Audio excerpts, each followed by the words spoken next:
ನಮಸ್ಕಾರ ಮಕ್ಕಳೇ, ಇದು ಗಣಿತ 6ನೇ ತರಗತಿ ಭಾಗ 2 ಅಧ್ಯಾಯ 11 ಬೀಜಗಣಿತ ಆಲ್ಜಿಬ್ರಾ. ಈ ಪಾಠದಲ್ಲಿ ಈ ದಿನ ನಾವು ಅಭ್ಯಾಸ 11.4ರಲ್ಲಿರ್ತಕ್ಕಂಥ ಒಂದೊಂದಾಗಿ ಲೆಕ್ಕಗಳನ್ನು ಬಿಡಿಸ್ತಾ ಹೋಗೋಣ. ಈ ಅಭ್ಯಾಸದಲ್ಲಿ ನಮಗೆ ಉಕ್ತಿಗಳನ್ನು ವ್ಯಾವಹಾರಿಕವಾಗಿ ಹೇಗೆ ಬಳಸೋದು ಅನ್ನೋದನ್ನು ನಾವು ನೋಡ್ತೀವಿ. ಉಕ್ತಿಗಳು ಅಂದರೆ ಅದರಲ್ಲಿ ಚರಾಕ್ಷರ ಇದೆ, ಆ ಚರಾಕ್ಷರದ ಜೊತೆಗೆ ಕೂಡೋದು, ಕಳೆಯೋದು, ಗುಣಿಸೋದು, ಭಾಗಿಸೋದು ಬರ್ತಾ ಹೋಗುತ್ತೆ. ಈಗ ಒಂದನೇ ಪ್ರಶ್ನೆ ಓದೋಣ. ಇವುಗಳನ್ನು ಉತ್ತರಿಸಿ. ಸರಿತಾಳ ಈಗಿನ ವಯಸ್ಸು ವೈ ವರ್ಷಗಳು ಎಂದಿರಲಿ. ಅವಳ ಸರಿತಾಳ ವಯಸ್ಸು ವೈ ವರ್ಷಗಳು. ಈಗಿನ ವಯಸ್ಸು ವೈ ವರ್ಷ. ಈಗಿನಿಂದ 5 ವರ್ಷಗಳಲ್ಲಿ ಅವಳ ವಯಸ್ಸು ಎಷ್ಟಾಗಿರುತ್ತದೆ? ಈಗಿನ ವಯಸ್ಸು ವೈ ವರ್ಷ ಆದರೆ 5 ವರ್ಷ ಆದಮೇಲೆ ವೈ ಪ್ಲಸ್ 5 ವರ್ಷ ಆಗಿರುತ್ತೆ. ಉದಾಹರಣೆಗೆ ಈಗ ವೈ ಬೆಲೆ ಒಂದು 10 ವರ್ಷ ಅಂತ ತಿಳ್ಕೊಳ್ಳೋಣ. ಅವಳಿಗೆ 10 ವರ್ಷ, 5 ವರ್ಷ ಆದಮೇಲೆ 10, 5, 15 ಆಗುತ್ತೆ. ಹೀಗೆ ವೈ ಬೆಲೆ ಬದಲಾಗ್ತಾ ಹೋಗುತ್ತೆ. ವೈ ಚರಾಕ್ಷರ, ಅದರ ಬೆಲೆ ಸ್ಥಿರವಾದುದಲ್ಲ. ಆ ಬೆಲೆಯನ್ನು ನಾವು ಚರಾಕ್ಷರ ಅಂದರೆ ABCD ಇಂದ Z ವರೆಗೆ ಯಾವ ಅಕ್ಷರ ಬೇಕಾದರೂ ಕೊಡ್ಬೋದು, ಆ ರೀತಿ ಇಟ್ಕೊತೀವಿ. ನೆಕ್ಸ್ಟ್ ಎರಡನೇದು, ಅದರಲ್ಲೇ ಈಗಿನಿಂದ 3 ವರ್ಷಗಳ ಹಿಂದೆ ಅವಳ ವಯಸ್ಸು ಎಷ್ಟಾಗಿತ್ತು? ಇಲ್ಲಿ ಕಳಿಬೇಕು. ಹಿಂದೆ ಅಂದರೆ ಕಳಿಬೇಕು, ಮುಂದೆ ಅಂದರೆ ಕೂಡಬೇಕು. 3 ವರ್ಷ ಕೂಡು, ವೈ ಮೈನಸ್ 3 ವರ್ಷ.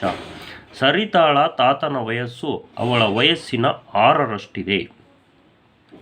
ಸರಿತಾಳ ವಯಸ್ಸೆಷ್ಟು? ವೈ ವರ್ಷ. ಅದರ 6ರಷ್ಟು ಅಂದರೆ 6y ಆಗುತ್ತೆ. ತಾತನ ವಯಸ್ಸು ಎಷ್ಟು? 6y ವರ್ಷ. ಇಲ್ಲೇ ಬರೆದಿದ್ದೀನಿ, ಸುಲಭ ಇರೋದ್ರಿಂದ ಉತ್ತರನೂ ಭಾಳ ಕಡಿಮೆ ಇದೆ, ಹಾಗಾಗಿ ಇಲ್ಲೇ ಬರ್ತದೆ.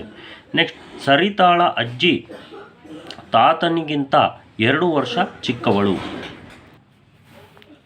ಸರಿತಾಳ ಅಜ್ಜಿಯ ವಯಸ್ಸು ಎಷ್ಟು? ತಾತನಿಗಿಂತ 2 ವರ್ಷ ಚಿಕ್ಕವಳು ಅಂದರೆ ತಾತನ ವಯಸ್ಸು 6y ವರ್ಷ. ಅದರಲ್ಲಿ 2 ವರ್ಷ ಕಳೆಯೋಣ, -2. 6yನಲ್ಲಿ 2 ಕಳೆದ್ರೆ ಅದು ಅಜ್ಜಿಯ ವಯಸ್ಸು. ಸರಿತಾಳ ತಂದೆಯ ವಯಸ್ಸು ಅವಳ ವಯಸ್ಸಿನ 3ರಷ್ಟಕ್ಕಿಂತ 5 ವರ್ಷ ಹೆಚ್ಚು. ಸರಿತಾಳ ತಂದೆಯ ವಯಸ್ಸು ಎಷ್ಟು? ಈಗ ಸರಿತಾಳ ತಂದೆಯ ವಯಸ್ಸು ಎಷ್ಟು? ಅವಳ ವಯಸ್ಸಿನ 3ರಷ್ಟು. ಅವಳ ವಯಸ್ಸು ವೈ, 3ರಷ್ಟು ಅಂದರೆ 3y. ಅದಕ್ಕಿಂತ 5 ವರ್ಷ ಹೆಚ್ಚು ಅಂದರೆ +5, 3y + 5 ವರ್ಷ. ನೆಕ್ಸ್ಟ್ ಎರಡನೇ ಪ್ರಶ್ನೆ ಓದೋಣ. ಒಂದು ಆಯತಾಕಾರದ ಕೋಣೆಯ ಅಗಲ b ಮೀಟರ್ ಆಗಿದೆ. ಕೋಣೆಯ ಉದ್ದವು ಅಗಲದ 3ರಷ್ಟಕ್ಕಿಂತ 4 ಮೀಟರ್ ಕಡಿಮೆ. ಕೋಣೆಯ ಅಗಲವೆಷ್ಟು ಅಂತ ಕೇಳಿದಾನೆ. ಅಗಲ ಅಲ್ಲ, ಉದ್ದವೆಷ್ಟು ಅಂತ ಬರ್ಕೊಳ್ರಿ. ಈಗ ಇದನ್ನು ಎಕ್ಸಸೈಸ್ನಲ್ಲಿ ಮಾಡೋಣ. ಈಗ ಉದ್ದ ಎಷ್ಟು ಅಂತ ಕೊಟ್ಟಿದ್ದಾನೆ. ಕೋಣೆ, ಆಯತಾಕಾರದ ಕೋಣೆ, ಅದರಲ್ಲಿ ಅಗಲ b ಮೀಟರ್ ಅಂತ ಕೊಟ್ಟಿದ್ದಾನೆ. ಉದ್ದ ಎಷ್ಟು ಅಂತ ಕೊಟ್ಟಿದ್ದಾನೆ. ಕೋಣೆಯ ಅಗಲ b ಮೀಟರ್ ಆದರೆ ಕೋಣೆಯ ಉದ್ದ ಅಗಲದ 3ರಷ್ಟು ಅಂದರೆ ಅಗಲ b ಮೀಟರ್ ಇದೆ, 3ರಷ್ಟು ಅಂದರೆ 3b ಅಂದರೆ ಕೋಣೆಯ ಉದ್ದ 3b ಮೀಟರ್. ಭಾಳ ಸುಲಭ. ನೆಕ್ಸ್ಟ್ ಸೀನೆ ಪ್ರಶ್ನೆ. 1ನೇ ಮೇನಲ್ಲಿ ಸೀನೆ ಪ್ರಶ್ನೆ. ಒಂದು ಆಯತಾಕಾರದ ತಳವಿರುವ ಪೆಟ್ಟಿಗೆಯ ಎತ್ತರ 4 ಸೆಂಟಿಮೀಟರ್ ಆಗಿದೆ. ಪೆಟ್ಟಿಗೆಯ ಉದ್ದ ಎತ್ತರದ 5ರಷ್ಟು ಹಾಗೂ ಅಗಲವು ಎತ್ತರಕ್ಕಿಂತ 10 ಸೆಂಟಿಮೀಟರ್ ಕಡಿಮೆ ಇದೆ. ಪೆಟ್ಟಿಗೆಯ ಉದ್ದ ಮತ್ತು ಅಗಲವನ್ನು ಅದರ ಎತ್ತರದ ಮೂಲಕ ವ್ಯಕ್ತಪಡಿಸಿ.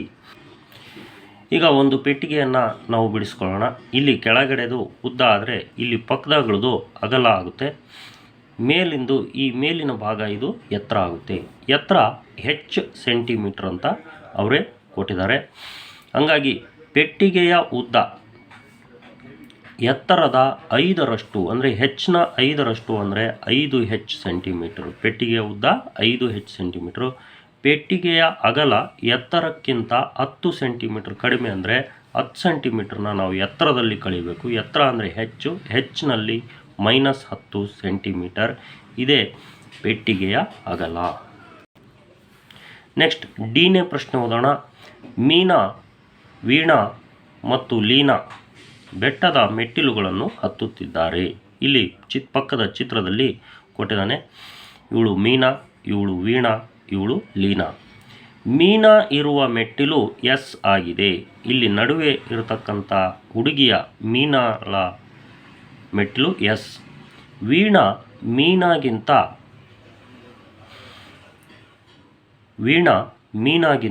8 ಮೆಟ್ಟಿಲು ಮುಂದೆ ಇದ್ದಾಳೆ. ಇಲ್ಲಿ ಮುಂದೆ ಇರತಕ್ಕಂಥ ವೀಣಾ 8 ಮೆಟ್ಟಿಲು ಮುಂದೆ ಇದ್ದಾಳೆ. ಲೀನಾ ಮೀನಾಳಿಗಿಂತ 7 ಮೆಟ್ಟಿಲು ಹಿಂದೆ ಇದ್ದಾಳೆ. 7 ಮೆಟ್ಟಿಲು ಲೀನಾ ಹಿಂದೆ ಇದ್ದಾಳೆ. ವೀಣಾ ಮತ್ತು ಲೀನಾ ಯಾವ ಮೆಟ್ಟಿಲುಗಳಲ್ಲಿದ್ದಾರೆ? ಬೆಟ್ಟ ಏರಲು ಇರುವ ಒಟ್ಟು ಮೆಟ್ಟಿಲುಗಳ ಸಂಖ್ಯೆಯು ಮೀನಾ ಏರಿದ ಮೆಟ್ಟಿಲುಗಳ ಸಂಖ್ಯೆಯ 4ರಷ್ಟಕ್ಕಿಂತ 10 ಕಡಿಮೆ. ಬೆಟ್ಟಕ್ಕಿರುವ ಒಟ್ಟು ಮೆಟ್ಟಿಲುಗಳ ಸಂಖ್ಯೆಯನ್ನು ಎಸ್ ಬಳಸಿ ವ್ಯಕ್ತಪಡಿಸಿ. ಈಗ ಇದನ್ನು ಎಕ್ಸೈಜ್ನಲ್ಲಿ ಮಾಡೋಣ. ಮೀನಾ ಇರುವ ಮೆಟ್ಟಿಲು ಯಾವುದು? ಎಸ್ ಅಂತಕ್ಕಂಥದ್ದು. ವೀಣಾ ಮೀನಾಗಿಂತ 8 ಮೆಟ್ಟಿಲು ಮುಂದೆ ಅಂದರೆ ಎಸ್ ಪ್ಲಸ್ 8ನೇ ಮೆಟ್ಟಿಲು. ಅಂದರೆ ವೀಣಾ ಇರುವ ಮೆಟ್ಟಿಲು ಯಾವುದು? S plus 8. ನೆಕ್ಸ್ಟ್ ಲೀನಾ ಮೀನಾಗಿಂತ 7 ಮೆಟ್ಟಿಲು ಹಿಂದೆ ಇದ್ದಾಳೆ. ಹಿಂದೆ ಅಂದರೆ 7ನ್ನು ಕಳಿಬೇಕು ಎಸ್ನಲ್ಲಿ. ಎಸ್ ಮೈನಸ್ 7ನೇ ಮೆಟ್ಟಿಲು. ನೆಕ್ಸ್ಟ್ ಬೆಟ್ಟ ಏರಲು ಇರುವ ಮೆಟ್ಟಿಲುಗಳ ಸಂಖ್ಯೆ. ಮೀನಾ ಏರಿದ ಮೆಟ್ಟಿಲುಗಳ ಸಂಖ್ಯೆಯ 4ರಷ್ಟಕ್ಕಿಂತ ಅಂದರೆ ಮೀನಾ ಏರಿದ ಮೆಟ್ಟಿಲುಗಳು ಎಸ್, 4ರಷ್ಟು ಅಂದರೆ 4 ಎಸ್, ಅದಕ್ಕಿಂತ 10 ಕಡಿಮೆ ಅಂದರೆ 10ನ್ನು ನಾವು ಕಳಿಬೇಕು. 4 ಎಸ್ ಮೈನಸ್ 10 ಅಂದರೆ ಒಟ್ಟು ಮೆಟ್ಟಿಲುಗಳ ಸಂಖ್ಯೆ ಎಷ್ಟು? 4 ಎಸ್ ಮೈನಸ್ 10. ನೆಕ್ಸ್ಟ್ ಈನೇ ಪ್ರಶ್ನೆ ಓದೋಣ. ಒಂದು ಬಸ್ಸು ವಿ ಕಿಲೋಮೀಟರ್ ಪ್ರತಿ ಗಂಟೆ ವೇಗದಲ್ಲಿ ಚಲಿಸುತ್ತಿದೆ. ಅದು ರಾಮನಗರದಿಂದ ರೆಹಮತ್ ನಗರಕ್ಕೆ ಹೋಗುತ್ತಿದೆ. 5 ಗಂಟೆಯ ಪ್ರಯಾಣದ ಬಳಿಕ ಬಸ್ಸು ರೆಹಮತ್ ನಗರದಿಂದ 20 ಕಿಲೋಮೀಟರ್ ದೂರದಲ್ಲಿದೆ. ರಾಮನಗರದಿಂದ ರೆಹಮತ್ ನಗರಕ್ಕಿರುವ ದೂರವೆಷ್ಟು? ಚರಾಕ್ಷರ ವಿ ಬಳಸಿ ವ್ಯಕ್ತಪಡಿಸಿ. ಈಗ ಬಸ್ಸು 1 ಗಂಟೆಯಲ್ಲಿ, ಅವರು ವೇಗ ಕೊಟ್ಟಿದ್ದಾನೆ, ಬಸ್ಸಿನ ವೇಗ. ಬಸ್ಸು 1 ಗಂಟೆಯಲ್ಲಿ ವಿ ಕಿಲೋಮೀಟರ್ ಚಲಿಸುತ್ತದೆ. ಈಗ ಬಸ್ಸು 5 ಗಂಟೆಯಲ್ಲಿ 5 ವಿ ಕಿಲೋಮೀಟರ್ ದೂರ ಕ್ರಮಿಸುತ್ತದೆ. ಅಂದರೆ 5 ಗಂಟೆ ಪ್ರಯಾಣದ ಬಳಿಕ ಇನ್ನೂ ಅದು 20 ಕಿಲೋಮೀಟರ್ ದೂರದಲ್ಲಿದೆ ಆ ಒಂದು ರೆಹಮತ್ ನಗರಕ್ಕೆ. ಅಂದರೆ ಅದು ಪ್ರಯಾಣಿಸಿರೋದೆಷ್ಟು? 5 ವಿ. ಇನ್ನೂ ಹೋಗ್ಬೇಕಾಗಿರೋದು 20 ಕಿಲೋಮೀಟ್ರ್. ಅಷ್ಟು ದೂರ ರಾಮನಗರದಿಂದ ರೆಹಮತ್ ನಗರಕ್ಕಿರುವ ದೂರ 5 ವಿ ಪ್ಲಸ್ 20. ನೆಕ್ಸ್ಟ್ ಎರಡನೇ ಪ್ರಶ್ನೆ ಓದೋಣ.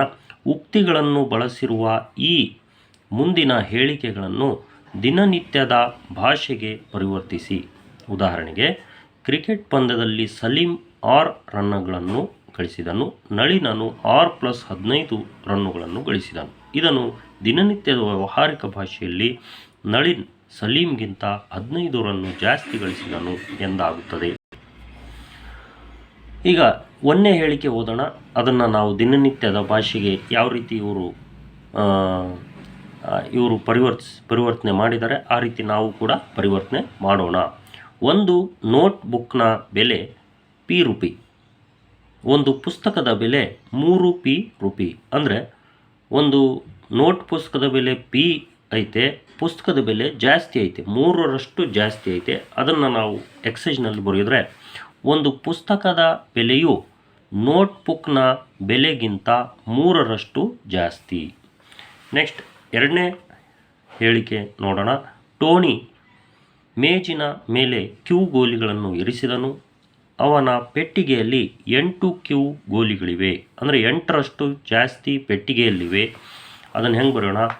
ಮೇಜಿನ ಮೇಲೆ ಇರಿಸಿದ ಗೋಲಿಗಳಿಗಿಂತ ಪೆಟ್ಟಿಗೆಯಲ್ಲಿ ಇರುವ ಗೋಲಿಗಳು 8 ಪಟ್ಟು ಜಾಸ್ತಿ ಇವೆ. ನೆಕ್ಸ್ಟ್ ಸೀನೆ ಪ್ರಶ್ನೆಯನ್ನು ಓದೋಣ. ನಮ್ಮ ತರಗತಿಯಲ್ಲಿ n ವಿದ್ಯಾರ್ಥಿಗಳಿದ್ದಾರೆ. ನಮ್ಮ ಶಾಲೆಯಲ್ಲಿ 20 n ವಿದ್ಯಾರ್ಥಿಗಳು ಇದ್ದಾರೆ. ಅಂದರೆ 20ರಷ್ಟು ಜಾಸ್ತಿ. ನಮ್ಮ ಶಾಲೆಯಲ್ಲಿ, ಅದಕ್ಕೆ ಉತ್ತರ, ನಮ್ಮ ಶಾಲೆಯಲ್ಲಿ ನಮ್ಮ ತರಗತಿಯಲ್ಲಿರುವ ವಿದ್ಯಾರ್ಥಿಗಳಿಗಿಂತ 20 ಪಟ್ಟು ಹೆಚ್ಚು ವಿದ್ಯಾರ್ಥಿಗಳಿದ್ದಾರೆ.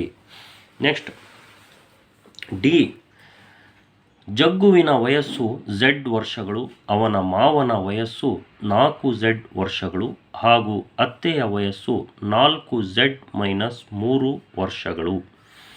ಈಗ ಮಾವನ ವಯಸ್ಸು 4ರಷ್ಟು ಜಾಸ್ತಿ, ಅತ್ತೆ ವಯಸ್ಸು ಮಾವನ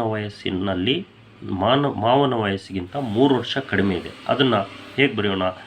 ಜಗ್ಗುವಿನ ಮಾವನ ವಯಸ್ಸು ಅವನ ವಯಸ್ಸಿನ 4ರಷ್ಟಿದೆ. ಅಂದರೆ ಜಗ್ಗುವಿನ ವಯಸ್ಸಿನ 4ರಷ್ಟು ಮಾವನ ವಯಸ್ಸು, ಅಂದರೆ 4Z. ಜಗ್ಗುವಿನ ಅತ್ತೆ ಮಾವನಿಗಿಂತ, ಜಗ್ಗುವಿನ ಅತ್ತೆಯಲ್ಲಿ ಕಾಮ ಹಾಕ್ಬಿಡೋಣ, ಜಗ್ಗುವಿನ ಅತ್ತೆ ಮಾವನಿಗಿಂತ 3 ವರ್ಷ ಚಿಕ್ಕವಳು. ಅಂದರೆ ಮಾವನ ವಯಸ್ಸು 4Z, ಅದರಲ್ಲಿ 3 ಕಳೆದ್ರೆ 4Z-3. ನೆಕ್ಸ್ಟ್ ಈ ಚುಕ್ಕೆಗಳ ವಿನ್ಯಾಸದಲ್ಲಿ 6 ಸಾಲುಗಳಿವೆ. ಪ್ರತಿ ಸಾಲಿನಲ್ಲಿ 5 ಚುಕ್ಕೆಗಳಿವೆ. ಅಂದರೆ ಒಂದು ಸಾಲಿನಲ್ಲಿ 5 ಚುಕ್ಕೆಗಳಿದ್ದಾವೆ, ಅಂಥವು 6 ಸಾಲುಗಳು. ಅಂದರೆ ಉತ್ತರ, ಚುಕ್ಕೆಗಳ ಒಟ್ಟು ಸಂಖ್ಯೆಯು ಅಡ್ಡ ಸಾಲಿನ ಸಂಖ್ಯೆಯ 5ರಷ್ಟಿದೆ. ಅಂದರೆ 5ರಷ್ಟು ಎಷ್ಟು ಸಾಲುಗಳಿದಾವೋ ಅಷ್ಟನ್ನು 5ರಿಂದ ಗುಣಿಸಿದರೆ ಆ ಚುಕ್ಕೆಗಳು ನಮಗೆ ಗೊತ್ತಾಗುತ್ತವೆ. ನೆಕ್ಸ್ಟ್ 3ನೇ ಪ್ರಶ್ನೆ. ಮಹೇಶನ ವಯಸ್ಸು X ವರ್ಷ ಎಂದು ಕೊಟ್ಟಾಗ X-2 ಏನನ್ನು ಸೂಚಿಸಬಹುದೆಂದು ಊಹಿಸಿ. ಸುಳಿವು ಮಹೇಶನ ತಮ್ಮನನ್ನು ಊಹಿಸಿ. ಅಂದರೆ ಮಹೇಶನ ತಮ್ಮ ಒಂದು 2 ವರ್ಷ ಚಿಕ್ಕವನು, ಅಂದರೆ ಅವನ ಒಂದು X-2 ಅನ್ನೋದು ಅವನ ತಮ್ಮನ ವಯಸ್ಸಾಗುತ್ತೆ. ಅದರಲ್ಲಿ X+4 ಏನನ್ನು ಸೂಚಿಸಬಹುದು, 3X+7 ಏನನ್ನು ಸೂಚಿಸಬಹುದು. ನಾವು ಅದನ್ನು ಬರೆಯೋಣ. ಮಹೇಶನ ವಯಸ್ಸು X ವರ್ಷ, X-2 ಏನನ್ನು ಸೂಚಿಸುತ್ತೆ? ಇದು ಮಹೇಶನ ತಮ್ಮ ಅಥವಾ ತಂಗಿಯ ವಯಸ್ಸನ್ನು ಸೂಚಿಸುತ್ತದೆ. ತಮ್ಮನರ ಆಗಿರ್ಬೋದು, ತಂಗಿಯರಾದರೂ ಆಗಿರ್ಬೋದು, ಅವನಿಗಿಂತ 2 ವರ್ಷ ಚಿಕ್ಕವರು. ನೆಕ್ಸ್ಟ್ X+4 ಇದು ಮಹೇಶನ ಅಣ್ಣ ಅಥವಾ ಅಕ್ಕನ ವಯಸ್ಸನ್ನು ಸೂಚಿಸುತ್ತೆ. 4 ವರ್ಷ ದೊಡ್ಡವರು, ಅವನಿಗಿಂತ ಇದು ಇರಬಹುದು. ನೆಕ್ಸ್ಟ್ 3X+7 ಇದು ಮಹೇಶನ ತಂದೆಯ ವಯಸ್ಸನ್ನು ಸೂಚಿಸ್ತದೆ. ಹೆಂಗಪ್ಪ ಅಂದರೆ Xನ 3ರಷ್ಟು, ಅದಕ್ಕಿಂತ +7 ಅಂದರೆ 7 ವರ್ಷ ಜಾಸ್ತಿ, ಇದು ಮಹೇಶನ ತಂದೆಯನ್ನು ಸೂಚಿಸುತ್ತೆ ಅಂತ ಹೇಳ್ಬೋದು. ನೆಕ್ಸ್ಟ್ B ನೇ ಪ್ರಶ್ನೆ. ಸಾರಾಳ ಈಗಿನ ವಯಸ್ಸು Y ವರ್ಷಗಳಾಗಿವೆ. ಅವಳ ಹಿಂದಿನ ಹಾಗೂ ಮುಂದಿನ ವಯಸ್ಸನ್ನು ಹೇಗೆ ಸೂಚಿಸಬಹುದು? ಇಲ್ಲಿರುವ ಉಕ್ತಿಗಳು ಏನನ್ನು ಸೂಚಿಸುತ್ತವೆ? ಇಲ್ಲಿ ಸಾರಾಳ ವಯಸ್ಸು Y+7 ಯಾವುದನ್ನು ಸೂಚಿಸುತ್ತದೆ? Y-3 ಯಾವುದನ್ನು ಸೂಚಿಸುತ್ತದೆ? ಹಿಂದಿನ ವಯಸ್ಸು ಅಂದರೆ ಮೈನಸ್ ಅಂದರೆ ಮಾಡಬೇಕು, ಮುಂದಿನ ವಯಸ್ಸು ಅಂದರೆ ಪ್ಲಸ್ ಮಾಡಬೇಕು. ಅಂದರೆ ಜಾಸ್ತಿ ವಯಸ್ಸಾದಂಗೆಲ್ಲ ಪ್ಲಸ್ ಮಾಡಬೇಕು. ಈಗಿನ ವಯಸ್ಸು ಸಾರಾಳ ಈಗಿನ ವಯಸ್ಸು Y ವರ್ಷಗಳು. ಅವಳ ಹಿಂದಿನ ವಯಸ್ಸನ್ನು Yನಲ್ಲಿ ವರ್ಷಗಳ ಸಂಖ್ಯೆ ಕಳೆಯುವುದರ ಮೂಲಕ ಸೂಚಿಸ್ಬೋದು. ಉದಾಹರಣೆಗೆ ಅವಳ 5 ವರ್ಷಗಳ ಹಿಂದಿನ ವಯಸ್ಸು Y-5 ವರ್ಷ. ಅವಳ ಮುಂದಿನ ವಯಸ್ಸನ್ನು Yಗೆ ವರ್ಷಗಳ ಸಂಖ್ಯೆಯನ್ನು ಕೂಡುವುದರ ಮೂಲಕ ಸೂಚಿಸಬಹುದು. ಉದಾಹರಣೆಗೆ ಅವಳ ವಯಸ್ಸು 8 ವರ್ಷಗಳ ನಂತರ Y+8 ವರ್ಷ ಆಗಿರುತ್ತದೆ. ಅಂದರೆ ಹಿಂದಿನ ವಯಸ್ಸನ್ನು ನಾವು ಮೈನಸ್ ಹಾಕಿ ಸೂಚಿಸ್ತೀವಿ, ಮುಂದಿನ ವಯಸ್ಸನ್ನು ನಾವು ಪ್ಲಸ್ ಹಾಕಿ ಸೂಚಿಸ್ತೀವಿ. ಈಗ Y+7 ಏನನ್ನು ಸೂಚಿಸುತ್ತೆ? ಅವಳ 7 ವರ್ಷಗಳ ನಂತರದ ವಯಸ್ಸು, ಅಂದರೆ ಮುಂದಿನ ವಯಸ್ಸು. Y-3 ಏನು ಸೂಚಿಸುತ್ತೆ? ಅವಳ 3 ವರ್ಷಗಳ ಹಿಂದಿನ ವಯಸ್ಸು, ಅಂದರೆ ಹಿಂದೆ. ನೆಕ್ಸ್ಟ್ Y++ ಎಲ್ಲಿದೆಯೋ ಅದು ಮುಂದಿನ ವಯಸ್ಸು. 4 2ನೇ 1 4.5 ವರ್ಷಗಳ ನಂತರದ ವಯಸ್ಸು ಇದು. ನೆಕ್ಸ್ಟ್ ಇದು 2.5 ವರ್ಷಗಳ ಹಿಂದಿನ ವಯಸ್ಸು. ಮೈನಸ್ ಇದ್ದರೆ ಹಿಂದಿನ ವಯಸ್ಸು, ಪ್ಲಸ್ ಇದ್ದರೆ ಮುಂದಿನ ವಯಸ್ಸು. ನೆಕ್ಸ್ಟ್ C ನೇ ಪ್ರಶ್ನೆ. ಒಂದು ತರಗತಿಯ N ವಿದ್ಯಾರ್ಥಿಗಳು ಫುಟ್ಬಾಲ್ ಆಟವನ್ನು ಇಷ್ಟಪಟ್ಟರೆ 2N ಹಾಗೂ ಏನನ್ನು ಸೂಚಿಸುತ್ತದೆ? N/2 ಅಥವಾ 2ನೇ N ಏನನ್ನು ಸೂಚಿಸುತ್ತದೆ? ಸುಳಿವು ಫುಟ್ಬಾಲ್ ಹೊರತುಪಡಿಸಿ ಬೇರೆ ಆಟಗಳನ್ನು ನೆನಪಿಸಿಕೊಳ್ಳಿ. ಈಗ ಒಂದು ತರಗತಿಯಲ್ಲಿ ಎನ್ ವಿದ್ಯಾರ್ಥಿಗಳು ಫುಟ್ಬಾಲ್ ಆಟವನ್ನು ಇಷ್ಟಪಡುತ್ತಾರೆ. 2N ಏನನ್ನು ಸೂಚಿಸುತ್ತೆ ಅಂದರೆ ಇವು ಕೂಡ ವಿದ್ಯಾರ್ಥಿಗಳ ಸಂಖ್ಯೆ ಸೂಚಿಸುತ್ತೆ. ಇವರು ಬೇರೆ ಆಟ, ಫುಟ್ಬಾಲ್ ಬಿಟ್ಟು ಬೇರೆ ಆಟ, ಕ್ರಿಕೆಟ್ ಆಟವನ್ನು ಇಷ್ಟಪಡೋರು 2N. ಅಂದರೆ ಫುಟ್ಬಾಲ್ ಆಡೋಕ್ಕಿಂತ 2ರಷ್ಟು ಕ್ರಿಕೆಟ್ ಆಟವನ್ನು ಇಷ್ಟಪಡ್ತಾರೆ.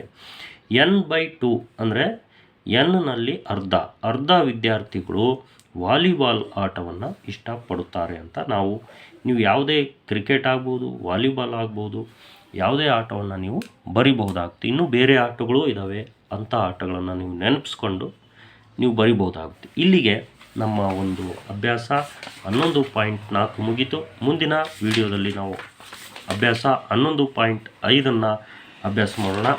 ಈ ಒಂದು ಪಾಠದಲ್ಲಿ ನಾನು ಹಿಂದೆ ಈ ವಿಡಿಯೋಗಳು ಮಾಡಿದ್ದೆ, ಆದರೆ ಅವೆಲ್ಲ ಸ್ವಲ್ಪ ಸ್ಪಷ್ಟತೆ ಇರಲಿಲ್ಲ, ಹಂಗಾಗಿ ಇದನ್ನು ಮತ್ತೆ ಮಾಡ್ತಾಯಿದ್ದೀನಿ. Good luck students.